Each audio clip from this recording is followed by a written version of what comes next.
गान गुरु आज्ञा पूरण पले दुर्लभ तम यह जान। बोलो देवादिदेव 1000 श्री नेमिनाथ पार्श्वनाथ भगवान की, 1000 श्री मुंड सुब्रतनाथ भगवान की, 1000 श्री शांतिनाथ भगवान की, गुरु नाम गुरु आचार्य श्री ज्ञान सागर जी महामुनि राज की, आचार्य परमेष्टि गुरुदेव श्री विद्यासागर जी महामुनि राज की, मुनि श्री 108 सौम्य सागर जी महाराज की, मुनि श्री 108 निस्वार सागर जी महाराज की, मुनि श्री 108 निष्प्रय सागर जी महाराज की, मुनि श्री 108 निश्चल सागर जी महाराज की, मुनि श्री 108 निर्भीक सागर जी महाराज की, मुनि श्री 108 नीराग सागर जी महाराज की, आज के दीक्षित मुनि श्री 24 मुनि राजाओं की,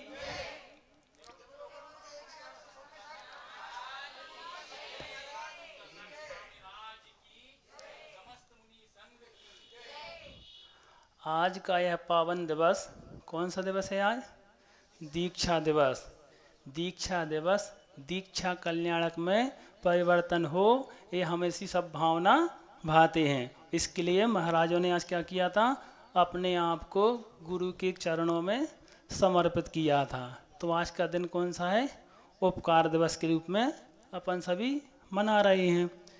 तो ये सब यहाँ पर गुरु के उपकार से यहाँ इतने ऊपर बैठे हैं, लेकिन ये सोचते हैं कि हम भी अपने उपकार से पूर्ण हों। कैसे?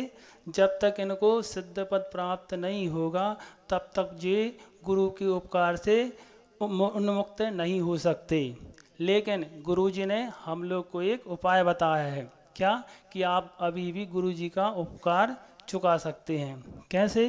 तो एक कविता के माध्यम से आपके सामने रख रहे हैं कि कैसे आप लोग भी गुरु का उपकार चुका सकते हैं। करने चला मैं काम वो जो है कठिन दुर्लभ महा, मुश्किल हो या फिर असंभव भी लेकिन मैं करने पर अड़ा, ठान लिया सोच बूझ कर एक बार जो फिर पीछे नहीं मुड़ना है और मुझे गुरु पर उपकार करना है। कठिन तो काम है, लेकिन कैसे करना है आगे बताते हैं। हाय अनंत उपकार उनके, सोचा पहले कुछ चुका दूं, लेकिन ना हो सकता ये संभव, भले जन्म हजारों लगा दूं। हार ना मानना फिर भी प्रयास कर दिशा में कुछ कदम तो रखना है, मुझे गुरु पर उपकार करना है। लिया बहुत है अब तक मैंने, अब देने की बारी है, चाहता देना भी लेकिन गुरु को दे दूं, सामर्थ्य इतनी ना हमारी है। विचारता रहा कैसे करना, क्या कुछ करना, पर पथ से ना डिगना है, मुझे गुरु पर उपकार करना है सुना उनके ही मुख से, करना उपकृत यदि गुरु को, टालना ना बात उनकी, पालना हर एक वचन को, है मार्ग इकलौता यही बस, अब सदा इसी पर चलना है, मुझे गुरु पर उपकार करना है। खाली न जाने पाए, खाली न जाने पाए बात वो जो भी है गुरुमुख से कही, कहा है सदा गुरु ने वही था जो मेरे लिए सही। मानना हर एक बात उनकी शब्द सा, कुछ सोचना ना समझना है, मुझे गुरु पर उपकार करना है सरल एक काम इतना बताओ, जटिलता है कहाँ, बस गुरु आदेश पालो, उपलब्धियाँ पाओ महा। गुरु के आदेशों से हर क्षण जीवन को सजना और संवरना है, मुझे गुरु पर उपकार करना है। सच्चे गुरु को इस जगत में सुलभ है पाना नहीं, दुर्लभ से दुर्लभतम ही फिर है गुरु आज्ञा मिलना यही। बिरले समय पर समझ पाते गुरु वचन की कीमत मुझे समझना है, मुझे गुरु पर उपकार करना है। बचना सदा उस कार्य से मस्तक झुका दे जो गुरु का, गौरव शिष्य पर वो हो गुरु को जो शिष्य को है अपने गुरु का। तब बने कुछ बात उद्देश्य पूर्ण, फिर अंतिम लक्ष्य को वरना है, मुझे गुरु पर उपकार करना है। सिद्ध होता असंभव भी गुरु आशीष से ही जानना, मुक्ति के समीप ही हो यदि निकटता है गुरु की मानना। सम्यक श्रवण बन अब जगत में सहसा विचरना है। गुरु आज्ञा गुरु चरण में पालन कर जीना और मरना है। मुझे गुरु परोपकार करना है। बोलो आचार्य परमेष्ठी गुरुदेव श्री विद्यासागर जी महामंडल की। अब मैं ज़्यादा समय ना लेते हुए, क्योंकि आज आप लोग सुनने के लिए किसको आए हैं? जिनका आज दीक्षा दिवस है, उनके अनुभव आप साझा करने के लिए आए हैं। लेकिन हम थोड़ा सा बीच में बाधक बनेंगे, क्योंकि जब तक जैसे कि छोटे बच्चे को यदि भूख ना लगी हो तो माँ उसके पीछे लड्डू भी कर लेकर जाए तब भी वह नहीं खाता है ना। लेकिन जब उसको भूख लगी हो तो कुछ भी खिला दो वह खा लेता है। तो हम लोग आपकी भूख बढ़ाना चाहते हैं, इसलिए थोड़ा सा व्यवधान आपको तो सहन करना ही पड़ेगा। ठीक है। तो आज दीक्षा दिवस है, यानी आज महाराज जी सन्यासी बने थे। सन्यासी कौन कहलाता है? जीते जी मर जाना, मतलब जिनका आचार्य जिनसेन स्वामी ने क्या कहा है, सन्यासी के लिए द्विज कहा है, जिनका जीवन में दूसरा जन्म होता है। जीवन में दूसरा जन्म होना क्या कहलाता है? जिनका दो जन्म होते हैं वो द्विज कहलाते हैं। तो बड़ा कठिन है दोबारा जन्म लेना। अब दोबारा जन्म किससे मिलता है? गुरु से मिलता है। एक जन्म तो दे दिया माँ बाप ने, जीवन दिया, और लेकिन जीवन करने के लिए गुरु महाराज होते हैं, जिन्होंने आज इनके लिए जीवंत कर दिया। सन्यासी बनने के बाद उनका नाम भी बदल जाता है, भेष भी बदल जाता है, देश भी बदल जाता है और परिवेश भी बदल जाता है। उन्हें नया जीवन अर्जित होता है। तो दूसरा जन्म गुरु के द्वारा होता है। पहला जन्म तो माता पिता और सभी जन संसारियों का होता है, लेकिन दूसरा जन्म लेना सभी के भाग्य की बात नहीं है। सन्यासी के अर्थ है जो जीते जी मर गया, जिसके प्रति संसार के प्रति जो भी है उसके संसार से मुख मोड़ लेना ही संसार से मरना है। तो यहाँ पर आज के दिन रामटेक में वह दिन हमें भी याद आता है, क्योंकि इस पंक्ति में हम भी बैठने वाले थे। गुरुजी ने याद भी किया था, लेकिन हमारा इतना पुण्य नहीं था कि हम वहाँ पर समय पर पहुँच पाते। तो आज के दिन 24 भाइयों ने क्या दीक्षा लेनी थी, दीक्षा ली थी ना थी, आचार्य ने दी थी। दीक्षा में संन्यास दिया नहीं जाता, संन्यास में जिया जाता है। और जीते कौन हैं? जो सच्चे गुरुओं के द्वारा आपको व्रत अंग दिए जाते हैं। तो संसारी और सन्यासी में कितना अंतर है? सन्यासी के अंदर संसारी के अंदर संसार होता है और सन्यासी के मन में संसार नहीं होता। जैसे कि कीचड़ में कमल के समान सन्यासी होते हैं, और कीचड़ में जो जीव रहते हैं, कीड़े रहते हैं, वो रेंगते रहते हैं, उनके समान किसका जीवन रहता है? संसारी का। बस इतना ही अंतर है कि सन्यासी और संसार में ज़्यादा अंतर नहीं है। जी आप भी सन्यासी भी जी रहे हैं और संसारी भी जी रहे हैं, सबकी एक सी क्रियाएँ हैं, लेकिन उनकी काल्पनिक क्रियाएं बदल जाती हैं, उनकी सोच बदल जाती है। जैसे कि सन्यासी संसारी लोग खाने के लिए जीते हैं और संसारी लोग जीने के लिए खाते हैं, बस थोड़ी सी विचारधारा बदल जाती है। तो सम्यक दृष्टि और मिथ्या दृष्टि में ज़्यादा अंतर नहीं है। क्या है? जैसे कि दो मित्र थे। अब एक दोनों लंगोटिया यार थे, बचपन के मित्र थे, लेकिन एक ज़्यादा होशियार था और एक नहीं था। तो उसकी हमेशा क्या होती, उससे जलन होती थी जो अच्छा मित्र था। तो उसने क्या सोचा कि एक तरकीब निकाली अपने मित्र को नीचा दिखाने के लिए। उसने क्या किया कि एक तरकीब सोची और एक पार्टी को बुलाया। पार्टी में सभी मित्रों को बुलाया, भोजन पानी हुआ, उसके बाद हंसी मजाक होने लगी। तो तब उसने अपने मित्र ने कहा कि हमने एक रात को एक स्वप्न देखा था। क्या स्वप्न देखा था? सब सुनना चाहेंगे? तो उसने कहा हाँ, हमने एक स्वप्न देखा, उसमें हम और मित्र दोनों घोड़े पर सवार हुए और गांव से बाहर गए। गांव से निकलने के बाद एक नदी पड़ी, उसको पार करते ही एक क्या पड़ा, जंगल पड़ा, उसको भी पार किया, फिर एक नदी आई, उसको भी पार किया, और लास्ट में एक पहाड़ पड़ता है। वहाँ पर पहुँचते हैं, वहाँ पर दो गड्ढे रहते हैं। अब उस गड्ढे में हम दोनों, एक में गड्ढे में क्या भरा रहता है, शहद मीठा, और एक में भरा रहता है विष्टा मान मल, और हम लोग उसमें गिर जाते हैं। संयोग की बात है कि मैं तो जिसमें शहद भरा था उसमें गिरा, और मेरा मित्र मल के या विष्टा के गड्ढे में गिर गया। इतना कहकर सब वह रुक गया, सभी जन हंसने लगे, है ना। तो फिर दूसरा जो मित्र था वह कहता ठीक है, देखो बात तो सही है, इन्होंने स्वप्न देखा, और यही स्वप्न बिल्कुल मैंने भी देखा। क्या देखा कि इनकी तो नींद खुल गई, ये यहीं तक देख पाए। ये बिल्कुल सही बात है कि हम लोग शहर पे निकले, घोड़े पर बैठे, नदी पार की, गांव पार किया, जंगल पार किया, ये सब बिल्कुल सही बात है। और वहाँ पर दो गड्ढे थे, ये भी सही बात है। वही एक गड्ढे में शहद भरा हुआ था और एक में विष्टा भरा हुआ था, ये भी सही बात है। और मैं विष्टा के गड्ढे में गिरा, ये भी सही बात है। और हमारे मित्र शहद के गड्ढे में गिरी, ये भी सही बात है। लेकिन इसके बाद हमारे मित्र की नींद खुल गई और ये जाग गए, ये पूरा स्वप्न नहीं देख पाए, लेकिन हमने उसके बाद भी पूरा स्वप्न देखा। सुनना चाहेंगे आप लोग? वो कहते हैं हाँ। तो सुनिए, तो उसके बाद हम दोनों गड्ढे से बाहर निकले।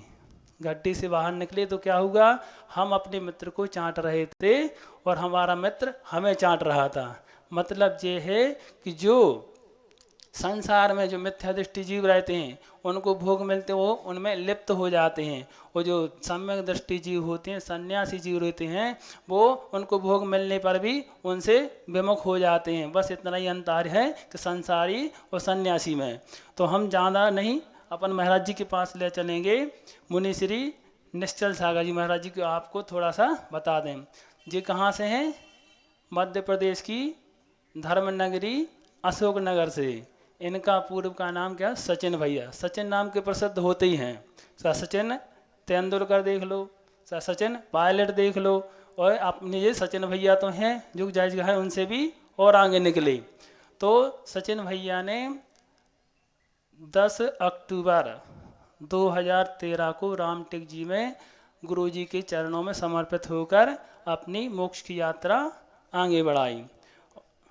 10 अगस्त, हाँ सॉरी 10। वैसे तो आपके यहाँ दीक्षा दिवस मनाने का अवसर चातुर्मास के प्रारंभ से ही चालू हो जाता है, और ऐसा पहला संघ है जहाँ पर चातुर्मास में ही सारे महाराजों का दीक्षा दिवस मनाया जाता है। तो पहले आप मना चुके हैं, आज 4 महाराजों का है। इसके एक दिन बाद पूज्य मुनि श्री सोम सागर जी का मनाएंगे अपन, है ना, 22 तारीख को। हाँ 2 दिन बाद, एक दिन बाद नहीं तो पहला, ठीक। हाँ, तो सचिन भैया इतने अनुभवी हैं, इनको यदि वैयावृत्ति के लिए आचार्य से भी याद करते थे तो सबसे पहले बोलते थे निश्चल सागर जी को बुलाओ। ये वैयावृत्ति शिरोमणि कहलाते हैं हमारे सबसे ज़्यादा अनुभवी, है ना। इनकी जब अपनों का छोटे छोटे थे तो इनका व्रत हो गया था 1999, इनका पूरा व्रत हो गया था। 1-2 साल पहले इसे और जुड़ गए थे आचार्य जी से, तो अधिकतर समय इन्होंने गुरु जी के सानिध्य में ही निभाया। इसके बाद थोड़ा सा और विलंब है आपके लिए कि एक देह को क्या कहा गया है? शूद्र कहा गया है, और मन होता है वैश्य, और आत्मा होती है क्षत्रिय, और परमात्मा होते हैं ब्राह्मण। ऐसे 4 प्रकार के वर्ग होते हैं। तो जो देह में जीता है वह शूद्र कहलाता है, और जो मन में जीता है वह वैश्य कहलाता है, और जो आत्मा में जीता है वह क्षत्रिय कहलाता है, और जो परमात्मा में जीता है वह ब्राह्मण कहलाता है। तो जो परमात्मा में जीता वो ब्राह्मण है। तुम्हारा जन्म शूद्र की तरह हुआ है, शूद्र की तरह जन्म लेना कोई दुर्भाग्य नहीं है, लेकिन शूद्र की तरह मर जाना ये जरूर दुर्भाग्य है। इसलिए हो सके तो अपनी आत्मा को शूद्र की तरह नहीं, किसकी तरह जीना है? आत्मा या परमात्मा, यानी क्षत्रिय या फिर ब्राह्मण की तरह जीना, जो आज हमारे मुनिश्री दिखा रहे हैं। चलिए हम आपको ले चलते हैं मुनिश्री निश्चल सागर जी के पास, वो आपको अपने अनुभव और उद्घाटित करेंगे। मुनि श्री निश्चल सागर जी महाराज की।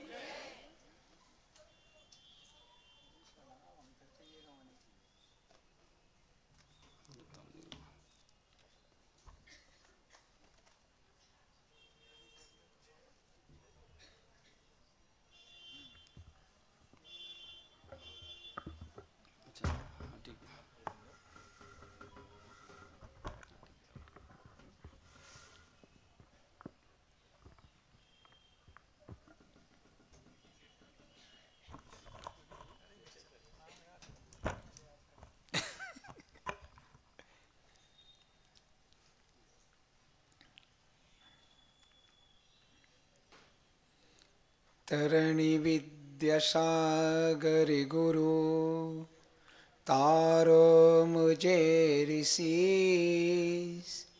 करुणा करो कर से दो आशीष। यही प्रार्थना आपसे अनुनय से कर जोड़। पल पल पग पग बढ़ चले मोक्ष महल की ओर गुरु आचरण ओर। जब बोलो देवादिदेव प्रथम देव श्री आदिनाथ भगवान की, नेमिनाथ पाशनाथ भगवान की, संत श्रोमणी प्रातः स्मरणी आचार्य गुरुवर श्री ज्ञान सागर जी महाराज की, परम पूज्य आचार्य गुरुवर श्री विद्यासागर जी महामुनि राज की, पूज्य मुनि श्री सौम्य सागर जी महाराज की, समस्त आचार्य संघ की, हम सबके नायक मुनि श्री निस्वार्थ सागर जी महाराज की, और मंच पर विराजमान मुनि श्री निष्प्रय सागर जी महाराज की जय। बोलो परम पूज्य मुनि श्री निश्चल सागर जी महामुनि राज की जय।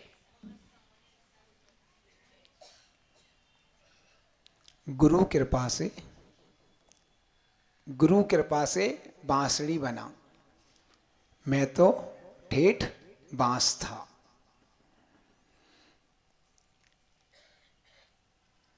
– 2013 10 अगस्त के पहले हम भी आप लोगों के जैसे ही नीचे बैठने वाले थे। गुरु कृपा हुई कि आप लोग नीचे रह गए, हम ऊपर आ गए। गुरु जी की कृपा सन 1987 नवंबर के महीने में जब आरिका गुरुमती माता जी का अशोकनगर आगमन हुआ, तब हम मिथ्या दृष्टि को जैन धर्म की कुछ कुछ बातें पता लगा। उसके पहले तक हम मंदिर भी नहीं जाते थे। अगर घर से कहा जाता था कि जब तक मंदिर नहीं जाओगे जब तक भोजन नहीं मिलेगा, तो मंदिर फर्स्ट फ्लोर पर पूरी वेदियां थीं और ग्राउंड फ्लोर पे द्रव धोने की व्यवस्था थी। तो हम क्या करते थे, मंदिर जाने का नियम दिया है तो घर से कह दिया कि चंदन लगा के आओगे तो ही मंदिर माना जाएगा। तो क्या करते थे, नीचे के नीचे जाते थे, चंदन लगाते थे और वापस घर आ जाते थे। अब एक बार माली ने पकड़ लिया, हमने चंदन लगाया, वो नीचे के नीचे वापस आए। थोड़ी देर बाद माली जो मंदिर में साफ सफाई और पूरी मंदिर की व्यवस्था करते थे, यानी द्रव अपनी ले जाना और थाली बर्तन साफ करना, मंदिर की सफाई करना, ये सब माली का काम था।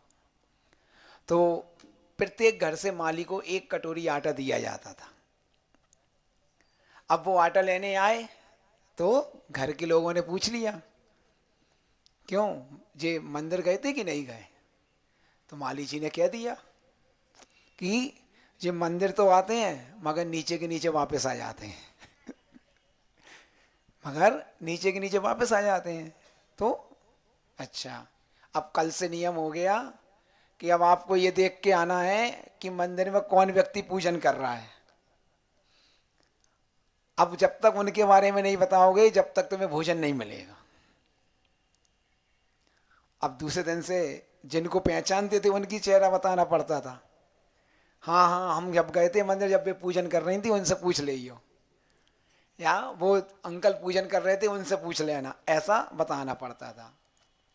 मगर अब जब गुरुजी ने 11 माताजियों को भेजा अशोकनगर थोवंजी चातुर्मास के बाद, आचैशी का चातुर्मास थोवंजी में हुआ था 87 में, और उसी समय उसके पहले फरवरी में 10 फरवरी को 11 आरी का दीक्षा हुई थी नैनागिर में।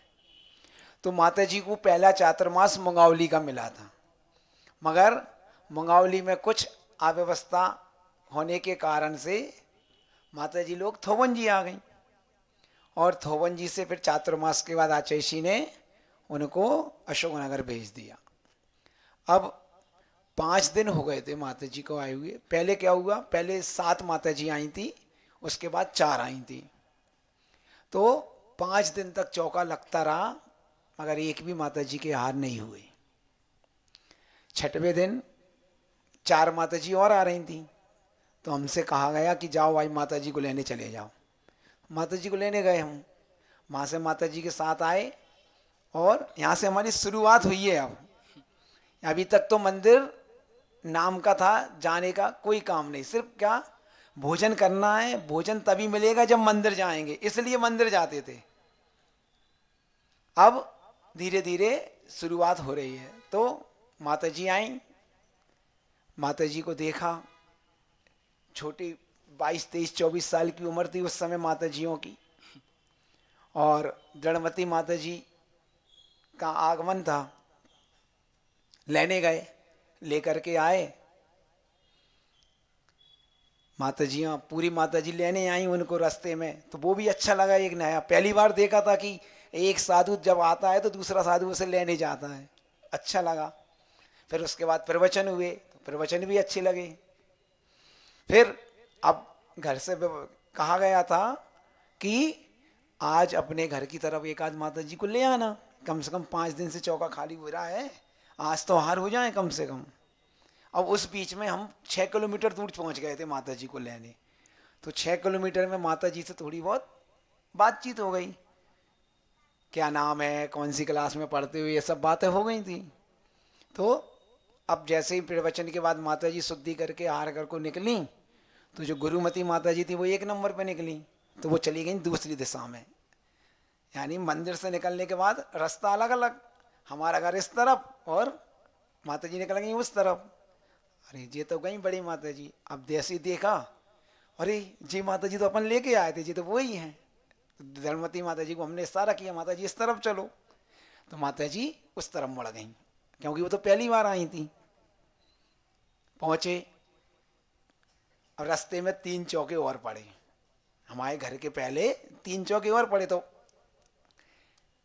ऐसा ना हो इनके यहाँ रुक जाएं, ऐसा ना हो इनके यहाँ रुक जाएं। और अब तो वो जहाँ चौके वाले पड़गा रहे उससे हम और दूर जाके खड़े हो जाते और इशारा करते, माता जी और आगे चलना है, और आगे चलना है। हाँ, ऐसा आप लोग नहीं करते यहाँ पे। हाँ, इसलिए वो सब चीज़ें बता रहे हैं आप लोगों को कि आप लोगों को भी ऐसे ही करना है। हाँ, अपने घर का रास्ता बताना है साधुओं को कि हमारा घर इधर है। तो अब तीनों चौके निकल गए, अब शांति रही कि चलो अब तो 3 तो निकल गए, अब चौथा अपने ही है। तो जैसे ही अपने घर का चौका आया तो हम उनके बगल में जाके खड़े हो गए, उनको छुआ नहीं क्योंकि हम पैंट शर्ट में थे, वो लोग सब 16 में थे। तो माता जी को कुछ समझ में आया तो माता जी रुक गई। आहार अच्छे से हो गए। आहार अच्छे से होने के बाद हमने हार दिया नहीं, देखते रहे अकेले बस। फिर उसके बाद जब लौट माता जी को छोड़ने का समय आया तो दोनों छोटी बहनों ने कमंडल ले लिया एक ने, और वो जा रही साथ में। तो माता जी पूछती हैं ये कौन है? उन्होंने कह दिया भाई है। हाँ, इनको दे दो कमंडल।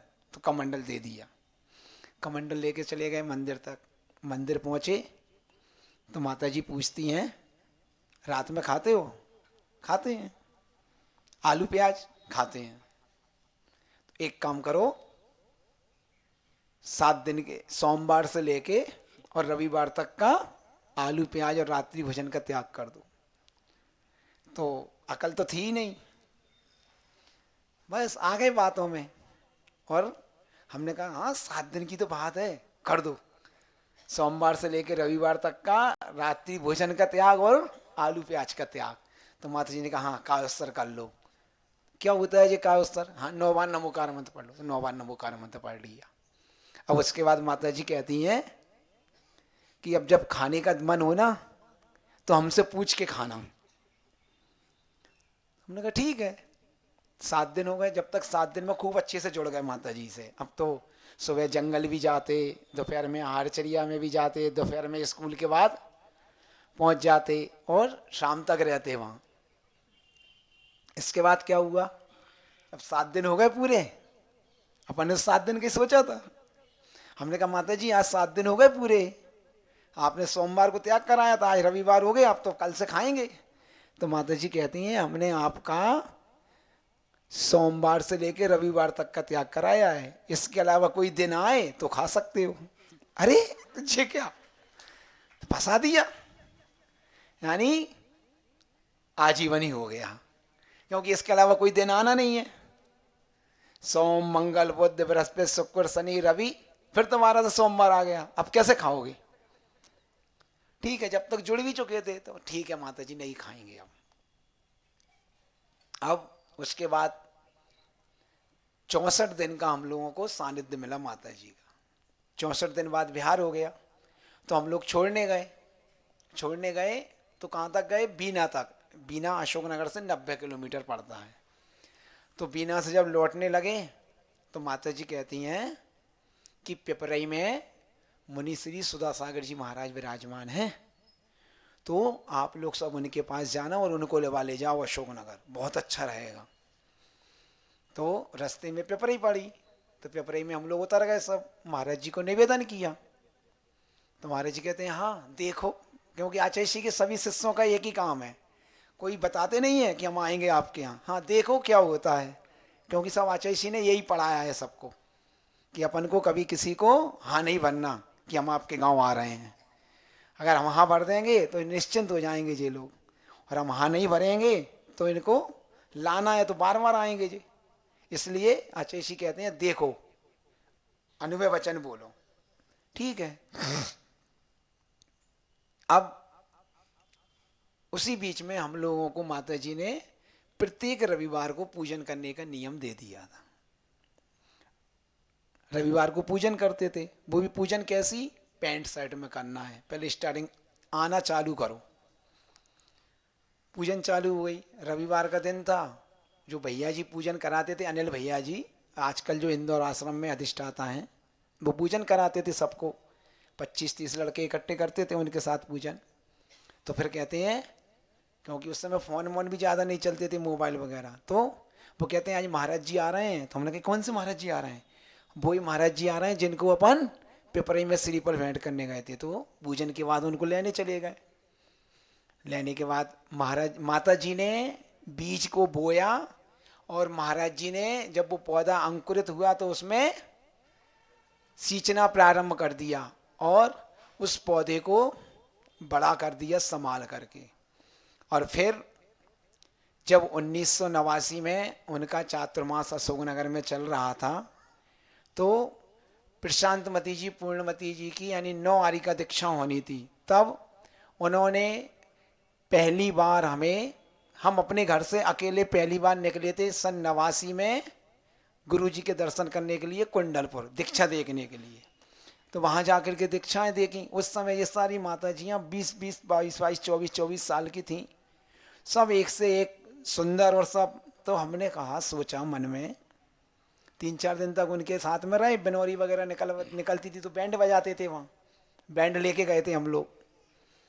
अब उसी समय भाव बन गए कि जब ये माता जियाँ बन सकती हैं इतनी सी उम्र में, तो अपन भी तो महाराज बन सकते हैं। उस समय ये मन में भाव आए। तो माता जी की दीक्षा के बाद दूसरे दिन जब उनकी पारणा हो गई, तब हम दोपहर में 1:45 के आसपास आचैसी के पास गए। आचैसी जी कुंडलपुर में 52 नंबर मंदिर में आदिनाथ भगवान का मंदिर है, उसमें बैठते थे। छोटे से पाटे पे आचैसी बैठे थे, एक भी व्यक्ति नहीं था। आजकल तो इतनी सारी भीड़ रहती है, चौकीदार बने यानी बॉडीगार्ड खड़े रहते हैं आचैसी के बाहर, मगर उस समय कुछ भी नहीं था। तो हम पहुंच गए। हम पहुंचे, जाके हमने आचैसी को नमोस्तु किया। नमोस्तु करने के बाद आचैसी एक पुस्तक देख रहे थे पतली सी, उनने देखी 2-4 पेज और वो पुस्तक हमें दे दी। हमने वो पुस्तक ले ली। हमने कहा आचैसी जी हमको एक नियम चाहिए। तो कहते हैं कौन सा नियम चाहिए? तो हमने कह दिया आचैसी हमको ब्रह्मचर्य व्रत चाहिए। अच्छा ब्रह्मचर्य व्रत चाहिए? हाँ। तो कहते हैं मतलब समझते हो क्या होता है इसका? हमने कहा हम नहीं समझते, मतलब हम इतना समझते हैं कि लड़कियों से दूर रहना। तो कहते हैं हाँ हाँ ठीक ठीक ठीक। तो फिर कहते हैं अच्छा एक काम करो, अभी 2 साल का ले लो और 9 बार नमोकार मंत्र पढ़ लो। तो हमने 2 साल का व्रत ले लिया। अब हमने नमोकार मंत्र पढ़ा तो आचैसी भी नमोकार मंत्र पढ़ रहे थे। फिर थोड़ी देर बाद और रुके, फिर हमने बोला आचैसी हमें एक नियम और चाहिए। अब क्या चाहिए? आचैसी आज के बाद हम रात में पानी नहीं पिएंगे। अच्छा चल जाएगा? हाँ आचैसी चल जाएगा, आप तो दे दो। तो फिर आचैसी ने कह दिया चलो अच्छा कायोस्तर कर लो। तो दूसरा कायोस्तर हो गया। अब क्या हो गया? रात्रि जल का त्याग। तो आचैसी से हम कहते हैं अभी 8 बजे तक का ले लो, 8 बजे के बाद दूध पानी कुछ भी नहीं लेना। जी आचैसी।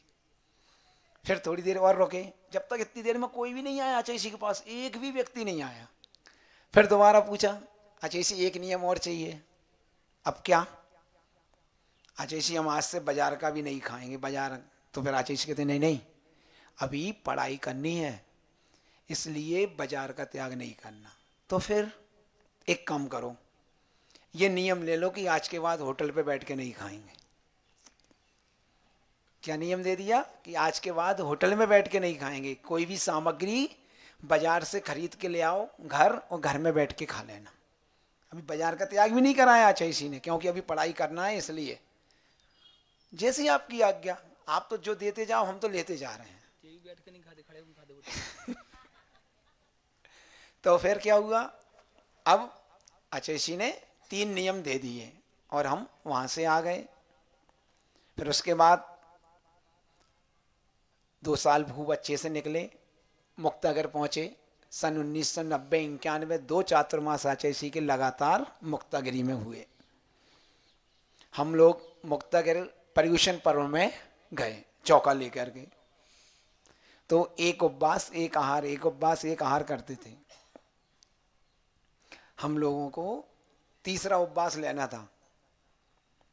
तो हम 4-5 लोग थे, तो गए साथ में। तो एक भाई लाल शर्ट और काला पैंट पहना था, तो उसने भी उपवास मांगा आचैसी से। तो आचैसी थोड़ी उस समय ज़्यादा तो परिचित थे ही नहीं, तो ऐसे ही पूछते हैं अच्छा उपवास करते हैं? हाँ आचैसी एक उपवास एक आहार आपसे तो ले रहे हैं डेली। अच्छा, तो उसने भी बोला आचैसी मुझे भी उपवास चाहिए आज, तीसरा उपवास। तो आचैसी कहते हैं उससे, यानी देखो सुधारने का, आचैसी कैसे सुधारते हैं सबको, यानी आचैसी को क्या पता था। तो ऐसे बोलते हैं आचैसी, हाँ देखो कैसे जो बाजार यानी जो गुंडे टाइप के लोग होते हैं उनके जैसी ड्रेस पहने हैं और कह रहा है उपवास चाहिए। तो जो लाल शर्ट और काला पैंट पहने था वो लड़का दूसरा साथी। तो अब हमने सोचा कि अरे आचैसी इससे ऐसा बोल रहे हैं, तो उपवास तो दे दिया आचैसी ने। हमने आए अपने बैग में एक लाल शर्ट और काला पैंट हमारे पास भी रखा था, हमने उठाया और सीधे गए जिसके यहाँ से सब्जी लाते थे रोज उसके पास, और उससे बोला कि भैया ये हमारे नए पैंट शर्ट हैं, अभी हमने सिर्फ एक ही बार पहने हैं, आप ले लोगे क्या? उसने कहा हाँ ले लेंगे भैया। तो उसको दे के आ गए। उसके बाद जिंदगी में कभी लाल पैंट या लाल शर्ट, कभी नहीं। फिर उसके बाद से तो एकदम लाइट कलर के कपड़े पहनना चालू कर दिया।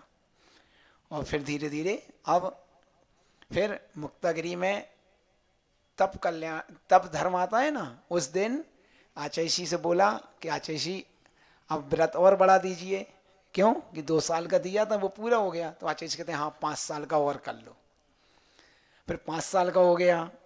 उसके बाद फिर नेमावर में जब 23 मुनि दीक्षा हुई, विषभ सागर जी से लेके पारस सागर तक की, तो उस 23 दीक्षा के दूसरे दिन, उस समय क्या हो गया था कि उसके पहले पापा एक्सपायर हो चुके थे। और अब घर में जो दादाजी थे, बब्बा, आप लोग क्या बोलते हैं, अब्बा बोलते हैं? हाँ बाबा, बाबा बोलते हैं आप लोग। हाँ, तो अब उनका विचार क्या था कि हमारे जो चाचा थे वो हमसे मात्र 3.5 साल बड़े थे। तो उनका विचार ये था कि अब दोनों का एक साथ करना है। तो हमने आज अब महाराज जी से, आचैशी से 2-3 बार बोला, मगर आचैशी आजीवन व्रत नहीं कर रहे थे। क्यों नहीं कर रहे थे? क्योंकि हम घर में सिंगल थे और पिताजी चले गए थे। अब जो माँ थी वो माइंड से डिस्टर्ब थी, तो अब उनकी सेवा कौन करेगा, ये आचैशी को अच्छे से मालूम था। तो अब आचैशी इसलिए एकदम पूरा व्रत नहीं कर रहे थे। मगर हमने आचैशी से उस दिन कहा, हमने प्रमाण सागर जी से बोला, महाराज जी आप हमारा आजीवन व्रत करवाने चलो ना, क्योंकि अब घर में थोड़ी सी दिक्कत होने लगी है। बब्बा को हम दादा बोलते थे, क्योंकि दादाजी अब कुछ गड़बड़ करने के चक्कर में हैं, इसलिए आप हमारा व्रत करवा दो पूरा। तो प्रमाण सागर महाराज जी ने बोल दिया हम लेके चलेंगे आपको आज। तो बस दीक्षा के दूसरे दिन, क्योंकि जब कोई नया अच्छा काम होता है, और 23 दीक्षा हुई थी नई, तो उस समय आचार्य बहुत प्रसन्न रहते हैं, जो उनसे मांगो वो मिल जाता है। तो हम अपन तो जुगाड़ में बैठे थे कि अपन तो मिलना चाहिए बस। तो 1:45-2 बजे के आसपास ही हम महाराज जी को लेकर के, जैसे ही आचार्य सामायिक करके खड़े हुए आवर्त करने के लिए, हम महाराज जी को लेके पहुंच गए। और टाइम तो बहुत हो गया, अब जे अपन यहीं छोड़ नहीं पूरी करो भैया। हाँ, तो फिर क्या हुआ, महाराज जी को लेके पहुंचे और जाके हमने श्रीफल चढ़ाया। आचैशी उत्तर दिशा का आवर्त कर रहे थे, हमने श्रीफल चढ़ाया। आचैशी आजीवन व्रत चाहिए, और हम कावसर करने बैठ गए। अब आचैशी ने महाराज जी को भी डांटा और हमें भी खूब डांटा, 10 मिनट तक डांटते रहे, वही घर को लेकर के, माँ को लेकर के, ऐसा। तब हमने फिर, जब वो आचैशी मौन हो गए, तब फिर हमने कहा आचैशी जब तक वो जिंदा रहेंगी, जब तक हम आपसे कुछ भी नहीं कहेंगे, ना घर छोड़ने की बात नहीं करेंगे, आप कम से कम आजीवन व्रत कर दीजिए बस, क्योंकि अब घर में दिक्कत आ रही है थोड़ी सी। तो आचैशी कहते हैं पक्का? तो हमने कहा जी आचैशी, हम आपसे कभी भी, जब तक वो रहेंगी जिंदा, जब तक हम आपसे कुछ भी निवेदन नहीं करेंगे घर छोड़ने की बात, मगर आप आजीवन व्रत कर दीजिए। तो फिर कहते हैं हाँ ठीक है, कर लो, कावस्तर कर लो। और फिर महाराज जी ने, आचैशी ने और हमने तीनों ने कायस्तर किया। और कायस्तर करने के बाद जब हमने नमोस्तु किया, पैर छुए आचैशी के, तो आचैशी ने बढ़िया सिर पे हाथ भी धरा और पिच्ची से भी आशीर्वाद दिया। अब क्योंकि महाराज जी को भी बोलना है, बाकी रही बात अपन और आगे बता देंगे कभी। बोलो संत शिरोमणि आचार्य गुरुवर श्री विद्यासागर जी महामुनि राज की। अरे नहीं यार, वो तो याद है। हाँ चलो थोड़ी सी, अरे वो तो हमें को बोलना है।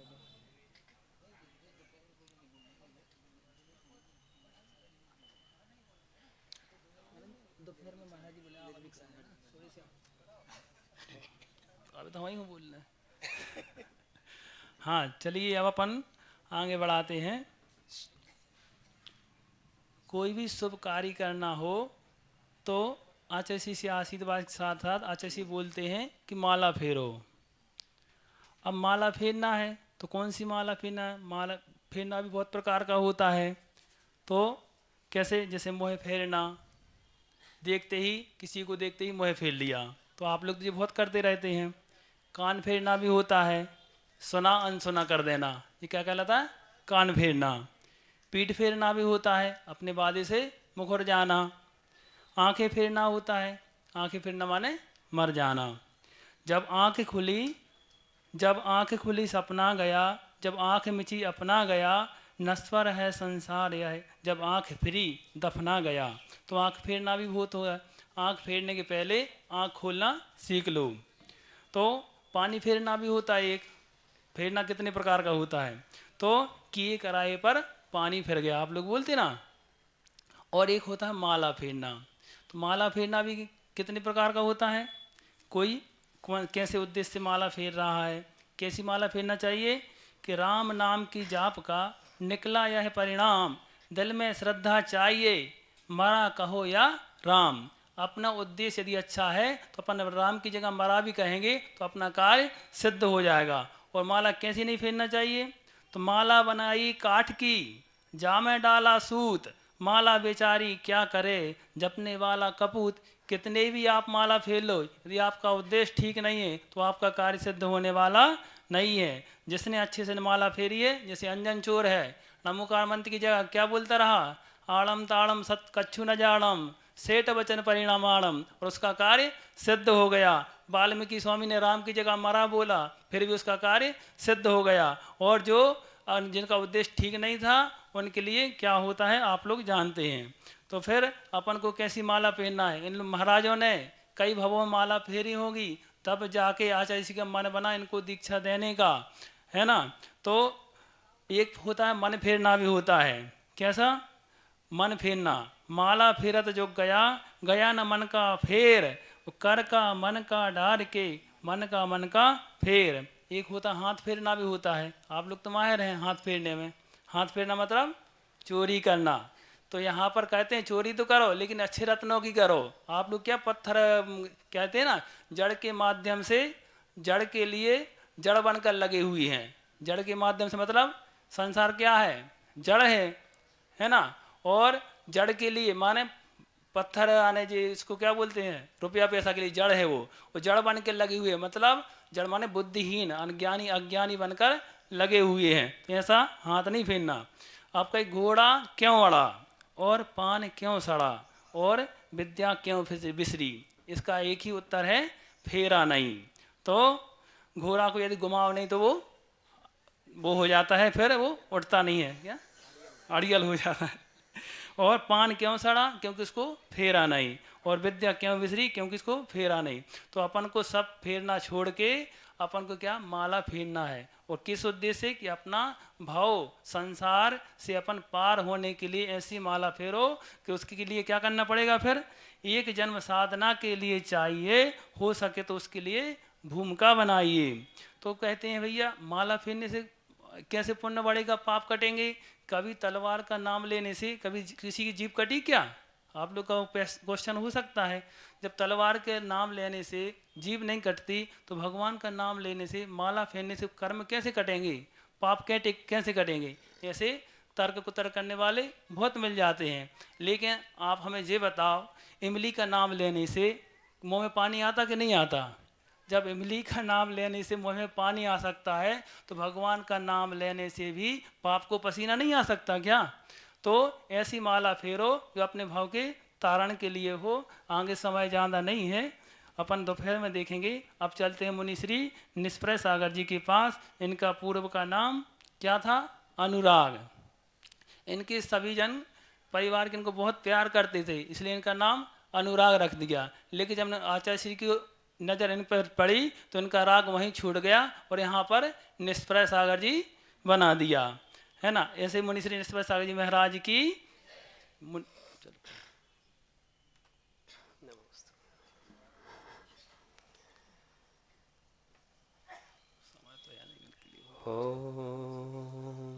वन्दे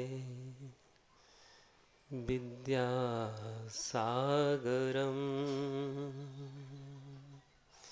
दिगम्बरं मुनिवरं पादपद्मे तयो श्रित्वा प्रणमामि मुहुर्मुहुः।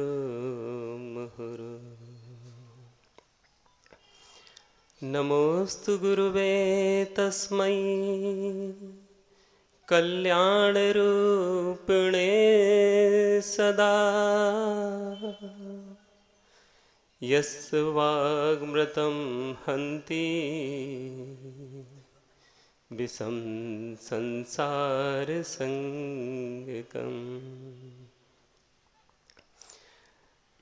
देवादिदेव 1008 कुंडलपुर के बड़े बाबा श्री आदिनाथ भगवान की, देवादिदेव 1008 श्री रामटेक के शांतिनाथ भगवान की, देवादिदेव 1008 मूल नायक श्री नेमिनाथ भगवान की, देवादिदेव श्री पार्श्वनाथ भगवान की, परमोपकारी सर्वतो भद्र आचार्य गुरुवर श्री विद्यासागर जी महामुनिराज की, ज्येष्ठ निर्यापक श्री समय सागर जी, श्री योग सागर जी सहित समस्त निर्यापक श्रमण मुनिराजों की, परम पूज्य निर्यापक श्रमण श्री मुनि श्री संभव सागर जी महाराज की, परम पूज्य मुनि श्री ज्येष्ठ मुनिराज मंचासीन श्री सौम्य सागर जी महाराज की, मंचासीन और संघस्थ समस्त मुनिराजों की, अग्रज मुनिराज श्री निस्वार्थ सागर जी महाराज की, निश्चल सागर जी, निर्भीक सागर जी महाराज जी, श्री निराग सागर जी, श्री ओंकार सागर जी महाराज की,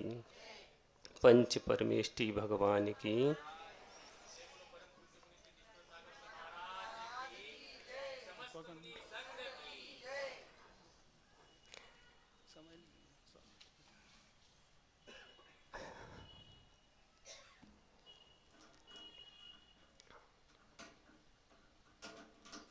पता ही नहीं चलता है, जिंदगी सांसों से चल रही है या उनके नाम से चल रही है। पहले लगता था शरीर में 10 प्राण हैं, उसमें एक श्वासोच्छ्वास भी है, लेकिन अब नहीं लगता।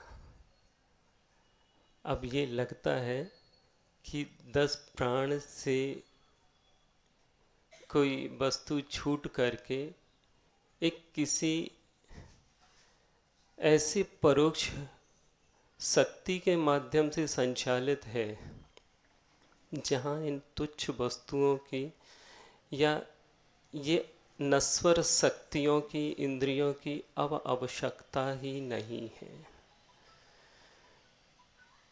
जब अंतस की यात्रा आत्मबोध के साथ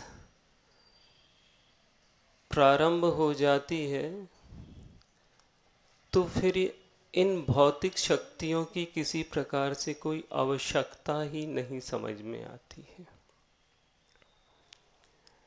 ऐसी ही कुछ एक परिस्थिति तैयार होती है व्यक्ति के जीवन में कि उसे इन भौतिक वस्तुओं से, इंद्रिय विषयों से अपने आप ही ऊब हो जाती है। वह सोचता है, पहले तो उसने बहुत आसानी से उस चीजों को ग्रहण किया, फिर छटपटाने लगता है। ये छटपटाहट अब क्यों हो रही है? कहता है, होगी निशा विगत और प्रभात होगा, होगी निशा विगत और प्रभात होगा, होगा उदित रवि पंकज भी खिलेंगे, ऐसा सरोज गत भृंग रहा विचार, हा हंत हंत नलिनीम गज उज्जहार। मनुष्य, हाँ, एक रात की बात है, सुबह होगी, वह बिल्कुल आसान्वित है, सुबह होगी, ये रात भी निकल जाएगी, अभी दुख है, हमारे पास सुख आने वाला है, निश्चित है। फिर क्या सोचता है कि हाँ हाँ अब सूर्योदय हो चुका है, अब कुछ अच्छा होने वाला है और हमारे जीवन में सभी प्रकार की इच्छाओं को और मन को सुंदर लगने वाले कमल खिलने वाले हैं। धन, पैसा, इच्छाएं, वैभव आदि सारी संपूर्ण रूप से जो कमल के रूप में हमारे लिए आशा के रूप में खिलते नजर आते हैं एक एक करके, ऐसे ये सारे कमल खिलेंगे। कौन सोच रहा है? वह जो भ्रमर की भांति अनादि काल से भ्रमण करता आ रहा है। 84 लाख योनियों में प्रति समय पल पल मरण को प्राप्त होता है, पल पल फिर जीवन आता है, फिर कभी सुख कभी फिर दुख की ओर। ऐसा वो भ्रमर भी कमल को देखकर आकर्षित होता है और अंदर हो गया, रात हो गई तो कमल की पाखुड़ी में बंद हो गया भ्रमर। हम उसी प्रकार विश्व में हम भी बंद हो गए। जब विवेक तो है, ऐसा नहीं है कि ज्ञान की सतत परंपरा जीव के साथ कभी भी नश्वरता को प्राप्त नहीं हुई। शरीर नश्वरता को प्राप्त होता है, चैतन्य रूपी आत्मा में जो ज्ञान अविनाभावी संबंध लिए हुए है, तादात्म संबंध लिए हुए है, वह कभी विनाश को प्राप्त नहीं होता। ज्ञान है, सभी को है, लेकिन इसके बावजूद विषयों के प्रति इतनी अंधी स्थिति हमारी अंदर की मन की चल रही है। न जाने इस मन की कितनी कितनी इच्छाएं पूर्ति करते करते कभी भी यह व्यक्ति रोता भी है, उछलता भी है, कूदता भी रहता है। क्या कहें इस मन को और इस मन में स्थित मनुष्य को? कौन करता है इतनी उछल कूद? बानर कहें या नर कहें, क्या कहें इस मन को या इस मनुष्य को? बानर की भांति ये नर उछल कूद मचा रहा। भ्रमर भी उस रात में मधु के चक्कर में फंस गया और पाखुड़ी बंद हो गई। फिर भी अंदर वह यह सोच रहा है कि अभी तो रवि आएगा, उदय होगा, सुबह सूर्य होगी, कमल की पाखुड़ी फिर खिलेंगी और फिर मुझे पराग रस अच्छे से चखने को मिल जाएगा। जानता है कि अभी अभी मैं नरक से निकल कर आया हूँ, अभी अभी मैंने त्रिंच पर्याय प्राप्त की थी, अभी अभी तो मैं वह सुरांगनाओं के मोह जाल में से फंसकर वापस निकल कर आया था और मनुष्य भव के अनेकों अनेक दुख को ले लिया था। मालूम है उसको, सब मालूम है। फिर भी पूछता है, यहाँ मनुष्य लोग से ज़्यादा सुख स्वर्ग में है? हाँ हाँ, तो हम स्वर्ग चले जा रहे हैं।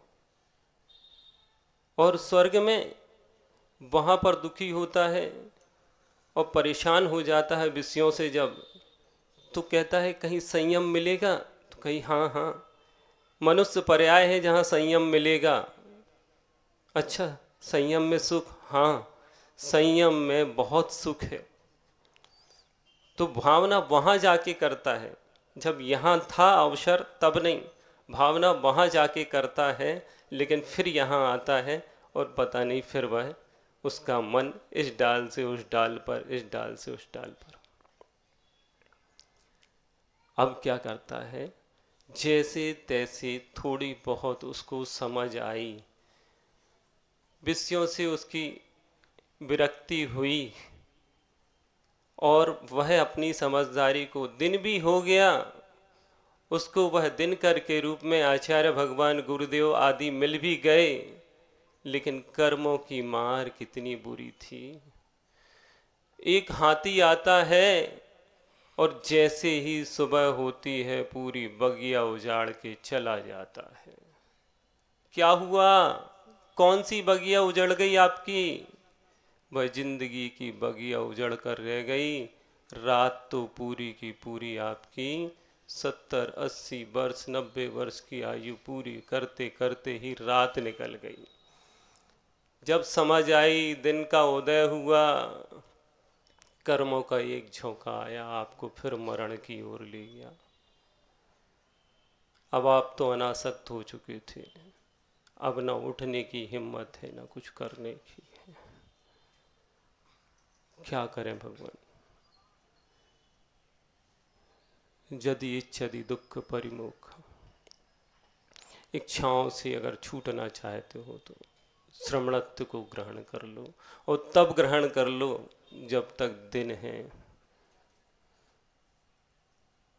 वो आचार्य भगवान हमारे लिए इसी प्रकार प्राण की भांति हमारे शरीर में समाहित हो गए। वो अनुपम उनकी कृपा, किस तरह से उन्होंने बड़ा मुश्किल होता है अपने आप की ही स्वयं की अपने हाथों से एक तस्वीर बनाना। हम दूसरे के लिए तो बहुत कुछ करते हैं, दूसरे का बहुत कुछ बनाते हैं, दूसरे को प्रसन्न करते रहते हैं, लेकिन अपनी ही तस्वीर बन जाए, अपने ही हाथों से अपने चेहरे को एक आकार देना, एक रंग देना, एक रूप देना बड़ा कठिन है, बड़ा कठिन है। क्योंकि खुद का चेहरा तो नजर आता नहीं है, दूसरे के सारे गुण दोष आदि सब नजर आते हैं, लेकिन अपने नजर नहीं आते हैं। इसी कारण हम अपना चेहरा नहीं बना। शायद ही किसी व्यक्ति ने अपना चेहरा बनाया हो, नहीं बनाता, सब दूसरे के चेहरे बनाते रहते हैं।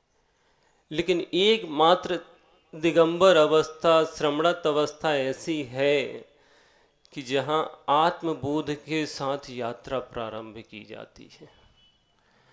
और जब आत्मबोध की यात्रा प्रारंभ होती है तो वहाँ स्वयं अपने आप ही एक ऐसा रूप तैयार होता है, ऐसी एक आकृति तैयार होती है जिसमें न किसी रंग की ज़रूरत है, न किसी प्रकार के अन्य साधन उपयोगों की ज़रूरत है।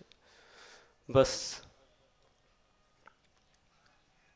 स्वयं के आत्मकल्याण और अपने अपने आत्मबोध के साथ जो भी व्यक्ति यहाँ पर आना चाहता है।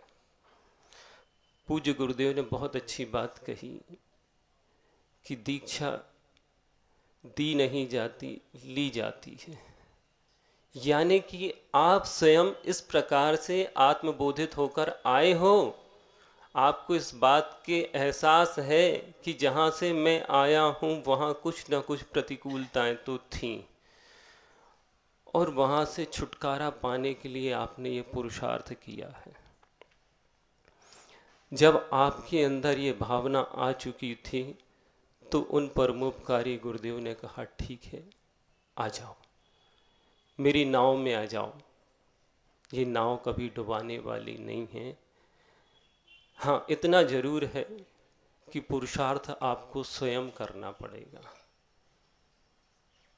थोड़ी सी मेहनत तो करनी पड़ेगी, चप्पू चलाना पड़ेंगे। पांचों महाव्रत को अंगीकार कर लो।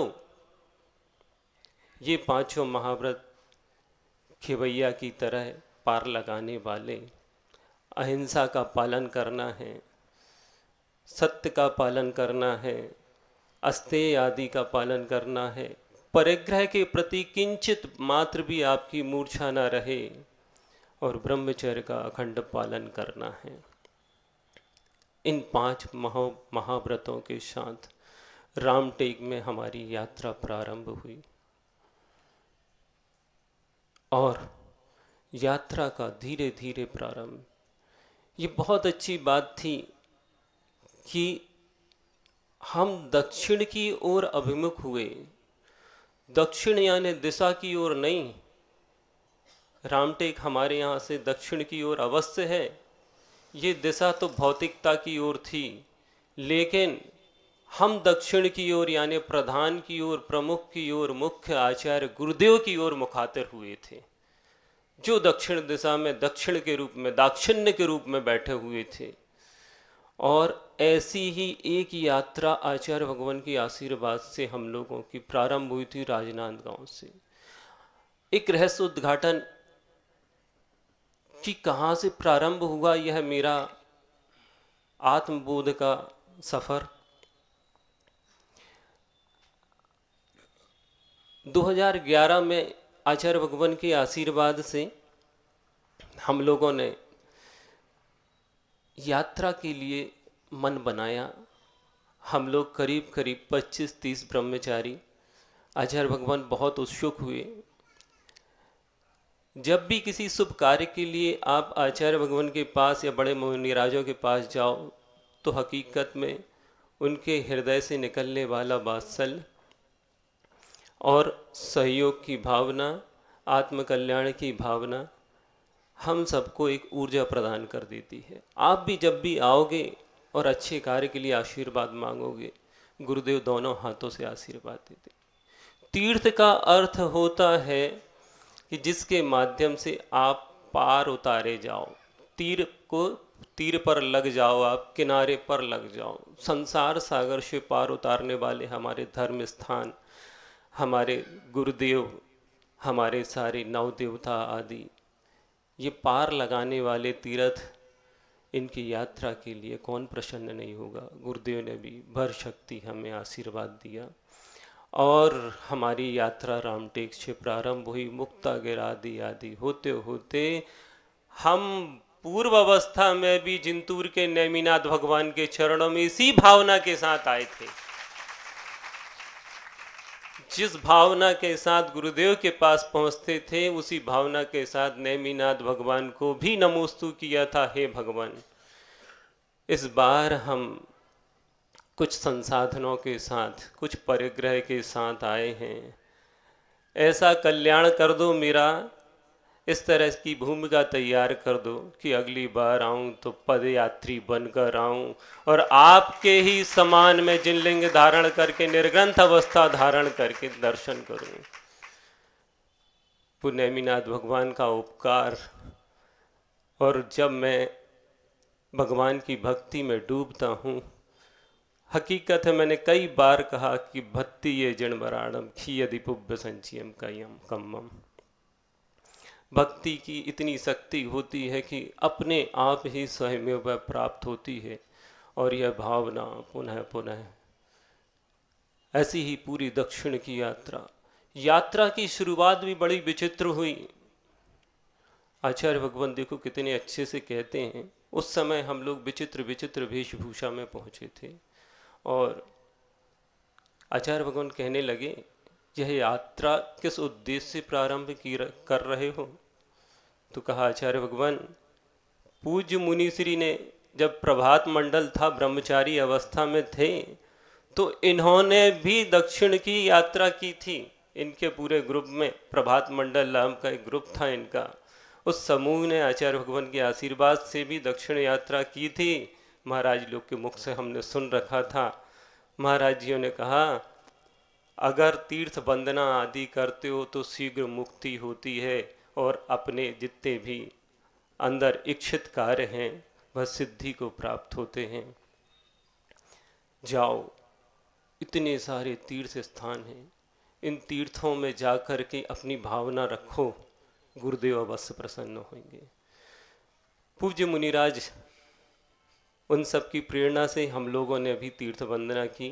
इन्होंने भी अपनी दक्षिण यात्रा संपादित की और उसके बाद इनकी दीक्षा हो गई। कहते हैं पूज्य मुनिराज जी कई बार समझाते हैं कि अनुभवी से सीख लो, नहीं तो अनुभव से सीखना पड़ेगा। तो महाराज जी ने अपने अनुभव जैसे हमको बतलाते गए, वैसे वैसे हम लोगों ने भी कार्य किया। और हकीकत हुई कि जैसे ही हम लोग की गोमटेश्वर यात्रा पूर्ण हुई और हम लोग पुनः गुरु चरणों में पहुँचे, आचार्य भगवान ने मानस बना लिया था। तत्काल ना सही, थोड़ा सा 18-20 महीने का समय लिया, लेकिन कुछ साधना, कुछ हम लोगों को व्रत आदि दे करके संतुष्ट किया और भूमिका तो बन चुकी थी और ऐसा लगने लगा था कि हाँ, आचार्य भगवान की कृपा होगी। और 2011 में संपादित यात्रा 2013 में फलीभूत हुई और आचार्य भगवान ने इस दक्षिण की यात्रा को दक्षिण का भाव प्रदान कर दिया। अब रही बात गुरु दक्षिणा की। हमारे जीवन में दक्षिण के भाव तो आ गए, लेकिन गुरु दक्षिणा के भी भाव बने रहते हैं। जब इंदौर में गुरुदेव से अलग होने की बात आई तो गुरु दक्षिणा की भी बात आई कि सेवा करने की सबसे पहली भावना। उन चरण कमलों से कौन दूर होना चाहता है? कोई नहीं चाहता। मैं समझता हूं कि सुख की जो कल्पना संसार में चलती है, विषय वस्तु को लेकर होती है, परिजनों को लेकर होती है, पालक को लेकर होती है, और सर्वोच्च अवस्था में संसार की कथन पद्धति में माँ सर्वोच्च सुख है। माँ से बढ़कर के किसी को सुख की संख्या भौतिक संसार में दी नहीं गई है। लेकिन जैसे ही आध्यात्मिक यात्रा में उतरते हैं तो चाहे वो परमहंस हो, चाहे वो विवेकानंद हो, दयानंद हो, गांधी जी हो, गोखले जी हो, वीर सावरकर जी हो, सारे के सारे और भी अन्य महापुरुष साधु संत जितने थे, इन सब के मुख से एक ही बात निकली, अगर कहीं सच्चा निष्प्रही निरीह सुख कहीं पर है तो वह है गुरुदेव के चरणों में। गुरुदेव ही सच्चे सुख के अभ्यर्थी और सच्चे सुख के स्रोत हैं। यह बात उसी व्यक्ति को महसूस होगी या उसके जीवन में उत्पन्न होगी जो सबसे पहले अपने लिए गुरु का स्थान तैयार करेगा और गुरु के चरणों में अपना स्थान तैयार करेगा। पहले तो अपने हृदय में गुरु को विराजो, फिर गुरु के चरणों में अपना मस्तक रख दो, तब कहीं जाकर के वो समर्पण ही आनंद देगा। और जब तक समर्पण नहीं है तब तक दीक्षा का कोई मतलब ही नहीं। वो आनंद, जिस आनंद के लिए आप आए हो, वो आनंद प्राप्ति तो हो नहीं। अप्राप्त का प्राप्त होना, प्राप्त का संरक्षण होना, और संरक्षण का संवर्धन, और संवर्धन का वितरण, ये चार वस्तुएं, ये चार विधियां अप्राप्त का प्राप्त। भावना यही भाई थी कि गुरुदेव आप मिल जाएं तो आत्म कल्याण हो जाए, मैं सुखी हो जाऊं। फिर मिल गए, गुरुदेव मिल गए। गुरुदेव ने वो हमें विद्या भी दे दी जिसके माध्यम से हमारा यह नश्वर जीवन सुरक्षित हो गया। शरीर नहीं हुआ लेकिन हमारी आत्मा सुरक्षित हो गई उन 5 महाव्रतों की बाड़ी के रूप में। अब हमारे आत्मा के ऊपर एक रक्षक कवच बन चुका है जो गुरुदेव ने हमें प्रदान कर दिया है। अब कितनी भी बाहर हमारे पास आसुरी शक्तियां उपद्रव करें, कोई भी परिचय हो, कोई भी उपसर्ग हो, जब तक गुरु ने ये कवच बना के रखा है, आप लोग ने स्वयं देखा गुरु के कवच का साक्षात उदाहरण कितना गजब का था कि मौत भी हमें बाहर से छू करके निकल गई। फिर उस संरक्षण से संरक्षित होता हुआ मनुष्य वृद्धि को प्राप्त करता है। जब अन्य 28 मूल गुणों की बात आती है, उन 5 महाव्रतों के साथ साथ दीक्षार्थी से कहा जाता है कि आपको अपने 6 आवश्यक और केशलौंच आदि की क्रियाएं भी करनी हैं। ये सारी की सारी अन्य दूसरे मूल गुण उन 5 महाव्रतों को बढ़ाने के लिए दिए जाते हैं। और इसके साथ साथ उत्तर में आप चाहो तो व्रत उपवास आदि भी कर सकते हो। वर्षा काल में, शीतकाल में योग वगैरह लगा सकते हो, ध्यान लगा सकते हो, उत्तरोत्तर वृद्धि कर सकते हो।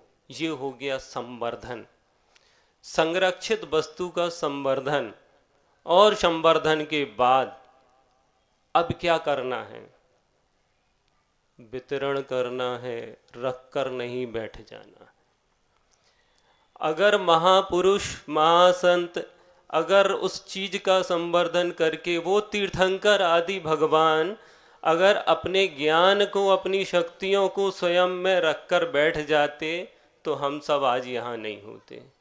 उन्होंने वितरण करना सिखलाया, चाहे भगवान राम हो, कृष्ण हो, चाहे विष्णु हो, ब्रह्मा हो, महावीर रहे हो, आदिनाथ हो, आचार्य विद्यासागर हो, चाहे शांति सागर, चाहे पूज्य मुनि श्री सौम्य सागर जी क्यों ना हो। जैन धर्म की सबसे बड़ी विशेषता रही कि परिग्रह का त्याग त्याग त्याग त्याग के साथ ही सुख होता है। और जिन लोगों ने अगर त्याग को अपना सर्वोच्च हथियार बनाया है, उन्हें ही सुख की आनंद की प्राप्ति होती है। कहीं से भी आप ऊपर से नीचे तक तलाश लो, किसी भी धर्म दर्शन की बात आए, प्रत्येक धर्म दर्शन में सारे के सारे महापुरुषों ने एक ही बात कही, जो है उसको छोड़ दो, वितरण कर दो उसका। अपने पास रखने से, जैसे पूज्य मुनि श्री ओंकार सागर जी कह रहे थे ना, पानी सड़ जाता। एक जगह एकत्रित हो पानी तो वो सड़ जाता है, पानी को बहने दो, उसका स्वभाव है पानी का बहना। ऐसे ही साधु आचार्य भगवान ने अपने गुरु की आज्ञा का पालन किया और वितरण करना चालू कर दिया। और देखते ही देखते इस भारतवर्ष में पुनः जो शुष्क हो चली थी श्रमण संस्कृति, बुंदेलखंड में तो नजर नहीं आ रहा था उस समय, कुछ कुछ दक्षिण में प्रभाव था आचार्य शांति सागर जी के और भी अन्य मुनिराजों के द्वारा। बुंदेलखंड में मैं समझता हूँ सन 80 के पहले शायद ही श्रमण संस्कृति इतनी जितनी अभी दिखती है लंबी चौड़ी, ऐसी कभी थी नहीं। वह संस्कृति को पुनः प्रवाहित कर दिया अपने वितरण, अपने ज्ञान, अपने दान के माध्यम से। और आज देखो वह कितनी जबरदस्त रूप से फलीभूत हुई कि आचार्य श्री का संग 500 से अधिक साधुओं का बन गया।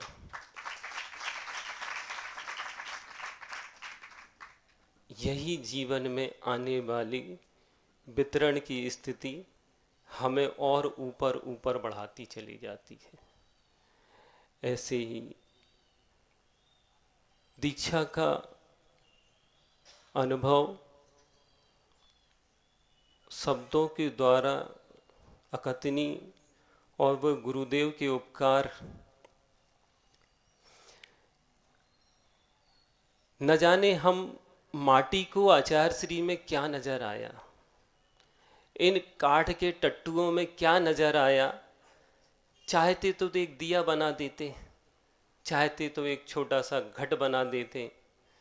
बच्चे जिस तरीके थे खेलने के लिए, मनोरंजन के लिए खेल खिलौने बना देते, जैसे कुंभकार बना देता है ना, चाहते तो बना देते थे। लेकिन नहीं, जो बात मैं कह रहा था कि बड़ा मुश्किल होता है कि आकार देना, आचार्य भगवान ने सबसे पहले स्वयं को एक आकार दिया। और हमारे पुण्य के उदय थे कि हम एक ऐसे कुंभकार के हाथों में पड़े जो एक ऐसा आकार देता है जो न सिर्फ खेल खिलौने बनाना जानता है, न सिर्फ घट बनाने जानता है, न दिया बनाने जानता है, वह तो माटी के सर्वोच्च संस्थान को, जिसमें एक ऐसी आकृति दी जाती है कि वह अपने सरीखे जैसा पूज्य बना देता है। माटी को भी पूज्य बनाने की क्षमता अगर किसी में है तो वह आचार्य विद्यासागर। मृत प्राय हो चुकी माटी को सोचो, जो मिट्टी में उपज होने की भी क्षमता ना हो, उस मिट्टी में भी प्राण फूंक दिए उन्होंने। ये जैन धर्म की एक विशेष विशेषता रही है कि भगवान अपने लिए नहीं करते, अपने लिए नहीं बनते हैं, वह अपने समान दूसरों को भी ऊपर उठाते हैं। और वैसे ही प्रत्येक आत्मा को परमात्मा बनाने की प्रेरणा शायद इन्हीं सब बातों से, आचार्य भगवान के दर्शन आदि के माध्यम से, मैं खुद भी नहीं जानता कि कब कहाँ कैसे मेरी बचपन से यहाँ इस ओर की यात्रा प्रारंभ हो गई। लेकिन जो यात्रा मेरी प्रारंभ हुई थी उसका सबसे बड़ा स्रोत था गुरुदेव। जीवन में गुरुदेव अगर मिल जाएं तो स्वयं अपने आप रास्ता नजर आने लगता है। वो एक ऐसे सूरज हैं कि जिसके माध्यम से आपको कहीं भी, कहीं कितने भी गहरे अंधकार में क्यों ना हो, सूरज समुद्र के 10,000 किलोमीटर नीचे तक जाने की क्षमता उसकी किरणों की होती है। गहन अंधकार में भी सूरज पहुंच जाता है। ऐसी गुरुदेव किसी के जीवन में प्रवेश कर जाएं, उसके अंतस में प्रवेश कर जाएं, तो वो महान गुरुदेव अपने अपने साथ चलने वाली आत्मबोध की यात्रा और फिर साथ में बाह्य दृष्टि में जब आते हैं और इस दुखी संसार को देखते हैं, इन दुखियों को देखकर आचार्य भगवान से एक बार किसी ने पूछा कि आपको वैराग्य कैसे आया।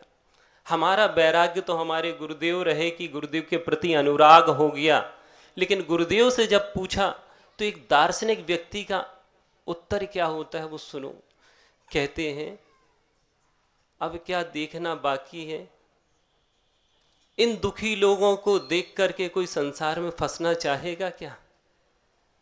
आपके दुखों को, आपके जीवन की कष्ट परेशानियों को देख करके हाय तौबा जो मचाते हो, हमने भी तौबा कर ली कि नहीं भगवान अब यहाँ से छूटना है।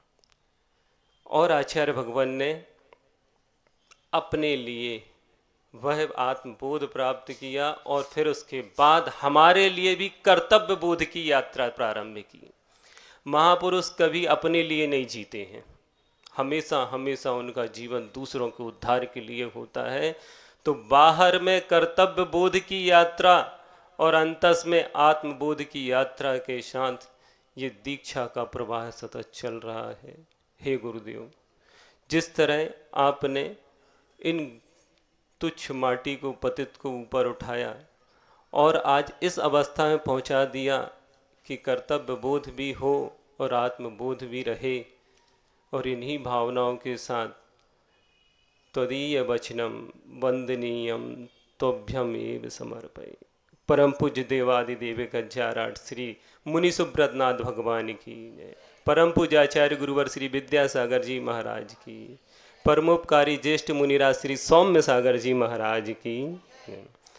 अब मैं परम पूज्य मुनि श्री सौम्य सागर जी महाराज आशीर्वचन 5 आशीर्वचन 2-5 मिनट बस। तो हरा करो।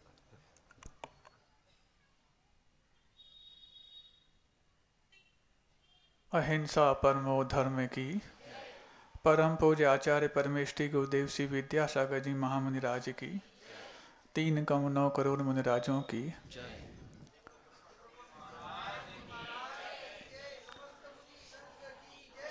आप ही लोगों से सुना है एक बार हमने, जिसकी बारात होती है उसी के गीत गाए जाते हैं। अब भले ही बारात में बच्चे को कई बार आगे बिठा दिया जाता है, उस बच्चे को लगता है कि मेरी बारात निकल रही, नहीं बारात तो दूल्हे की निकल रही है, तो मैं सिर्फ आगे बिठाला गया है। ऐसी आज बारात 4 लोगों की है, भले ही हमें आगे बिठा दिया गया है, तो ये ना समझो आप लोग कि किसी दूसरे की बारात है। हाँ, एक बात अवश्य है, आज तक किसी बीज ने अपने आप को सुरक्षित रख करके अपने फल और छाया का उपयोग किया हो तो बताओ।